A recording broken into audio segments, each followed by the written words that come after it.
आज हम जिस मूवी को एक्सप्लेन करने वाले हैं उस मूवी का नाम है भूल भुलैया 2, जो कि हाल ही में रिलीज होने वाली एक हॉरर कॉमेडी मूवी है जिसे दर्शक काफ़ी ज़्यादा पसंद कर रहे हैं। तो चलिए एक्सप्लेनेशन स्टार्ट करते हैं। मूवी के शुरुआत में हम देखते हैं कि एक आत्मा एक औरत को घसीटते हुए कहीं ले जा रही थी, लेकिन बाबा उस आत्मा को कमरे में बंद कर देते हैं और उस पर एक कवच लगा देते हैं ताकि वह आत्मा कहीं बाहर नहीं जा सके। और अब कहानी 18 साल आगे बढ़ जाती है और रूहान एक रित नाम की लड़की से मिलता है जो अपने घर से भागी हुई थी क्योंकि वह शादी नहीं करना चाहती थी और उसके घर वाले उसे बुलाकर उसकी शादी करना चाहते थे और वो नहीं चाहती थी। अब रूहान और रित के बीच में दोस्ती हो जाती है और वो थोड़ी बहुत मस्ती भी करते हैं। जिस बस में वो चढ़ने वाले थी वह बस पलट जाती है, लेकिन वे दोनों बच जाते हैं और उसमें बैठे सभी लोग मारे जाते हैं। इससे उसके घर वाले काफी ज्यादा परेशान होते हैं। रित अपनी छोटी बहन को कॉल करती है, लेकिन उसकी छोटी बहन को आवाज सुनाई नहीं देती है और रित को सब कुछ सुनाई देता है। और रित यहाँ पर सुनती है कि जिस लड़के से उसकी शादी होने वाली थी यानी कि सागर से, वह उसकी छोटी बहन से प्यार करता है और उसकी छोटी बहन भी उससे प्यार करती है। अब रित सोचती है कि अगर वो घर गई तो ठाकुर साहब यानी कि उसके पिता सागर से उसकी शादी करा देंगे और उसकी बहन का घर नहीं बसेगा। इसलिए रित रूहान को अपने राजस्थान वाले घर पर लेकर जाती है। ये वही घर है जो शुरुआत में दिखाया गया था, जिसमें एक आत्मा मोंजुली का कैद है। अंदर जाने से पहले घर के गेट खुद बे खुद खुलने लगते हैं। रूहान पर एक काली बिल्ली गिरती है और लाइट अपने आप जलने लगती है, लेकिन रूहान इन सब से बिल्कुल भी नहीं डरता।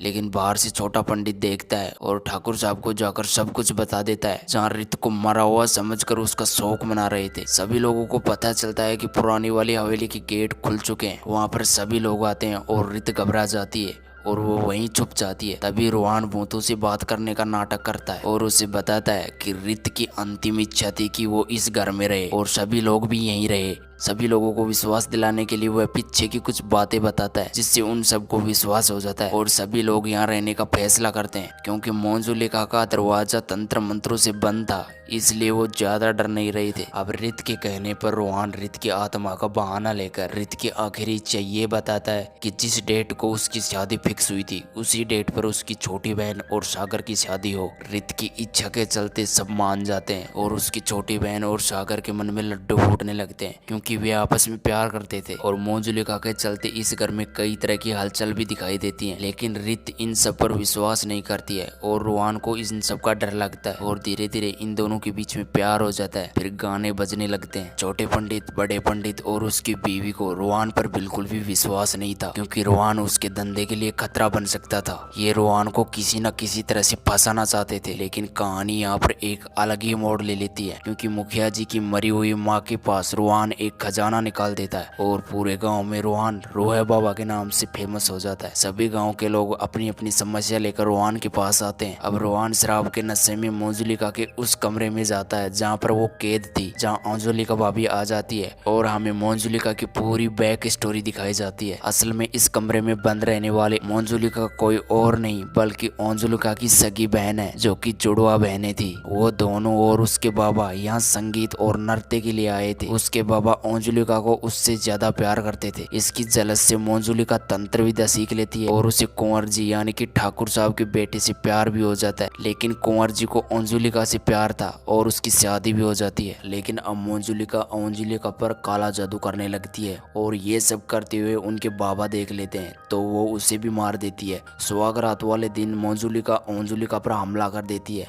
लेकिन अपने कुंवर जी को बचाने के लिए मोंजुलिका अपनी बहन मोंजुलिका को एक चाकू मार देती है और मोंजुलिका मरने के बाद भी उसका पीछा नहीं छोड़ती। वह कुंवर जी को ऊपर से धक्का दे देती है और 18 साल से उसका पीछा कर रही है। मोंजुलिका रूहान को ये गेट गलती से भी खोलने के लिए मना करती है। वो कहती है कि मोंजुलिका की आत्मा कोई आम आत्मा नहीं है, उसमें बहुत ज्यादा शक्ति है। और अब उसी बाबा को बुलाकर मोंजुलिका को कमरे में बंद कर दिया जाता है और ये सीन हमें मूवी की शुरुआत में भी दिखाया जाता है। अब कहानी प्रेजेंट में आती है जहाँ छोटा पंडित रित को देख लेता है और वह कई सारे लोगों को लेकर वहाँ आता है, लेकिन पूरी हवेली में ढूंढने के बाद भी वह नहीं मिलती है। इसकी वजह से पंडित वहाँ से भाग जाते हैं क्योंकि रित उस कमरे में जाकर छुप गई थी जहाँ मंजुलिका को कैद कर रखा था और उसी वक्त मंजुलिका आजाद भी हो जाती है। घर में शादी का माहौल था लेकिन मंजुलिका बर्तन ढोल सबको हवा में उड़ा देती है। ये देख रित को भी लगने लगता है कि मंजुलिका हकीकत में ही है और जो उसकी गलती से ही आजाद हो गई है। अब मंजुलिका को बेड से खींचती है और कहती है कि मैं सबको तड़पा कर मारूंगी। तभी मंजुलिका रोहान के कमरे में जाती है और उसे ये भी पता चल गया था कि रित जिंदा है। फिर रित उसे सारी स्टोरी बता देती है कि शुरुआत से लेकर अब तक क्या क्या हुआ है। रोहान का भी सच पता चल गया था। ये लोग शुरुआत वाले उस बाबा के पास जाते हैं जहाँ उसे एक यज्ञ करने के लिए बोला जाता है जिससे मंजुलिका की शक्ति कमजोर हो जाएंगी और उसे वह नुकसान नहीं पहुंचा पाएगी। लेकिन मंजुलिका एक बार उस बाबा को अपने वश में कर लेती है और उसके द्वारा ही उनके साथियों को सब मरवा देती है, जिसके बाद बाबा डर कर वहाँ से भाग जाते हैं।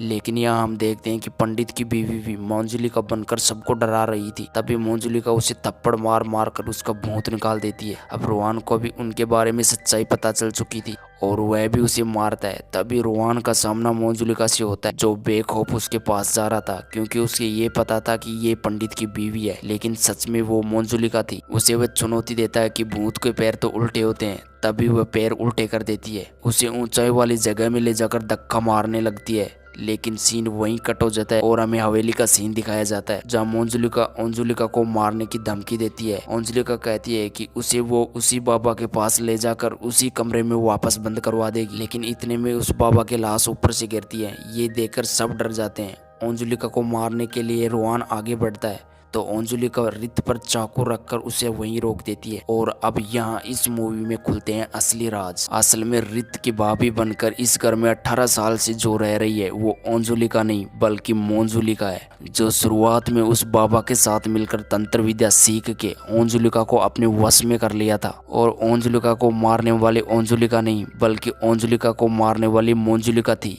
यानी कि असल में मंजुलिका नहीं अंजुलिका मारी गई थी। यानी अंजुलिका को मारकर मंजुलिका ने खुद को अंजुलिका बना लिया था। और 18 साल से ये सब लोग जिसको अंजुलिका समझ रहे थे वो मंजुलिका थी।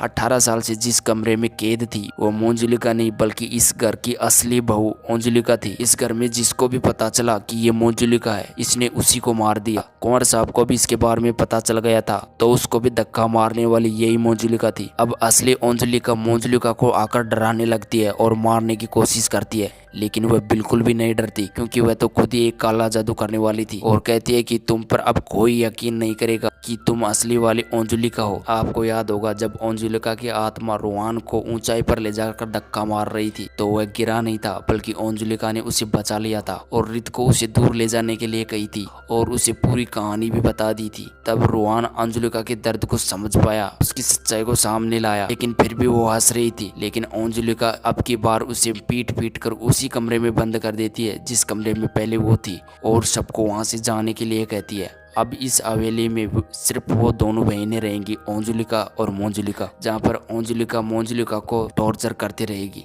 और सब लोग वहाँ से चले जाते हैं और इस मूवी का यही समाप्त हो जाता है।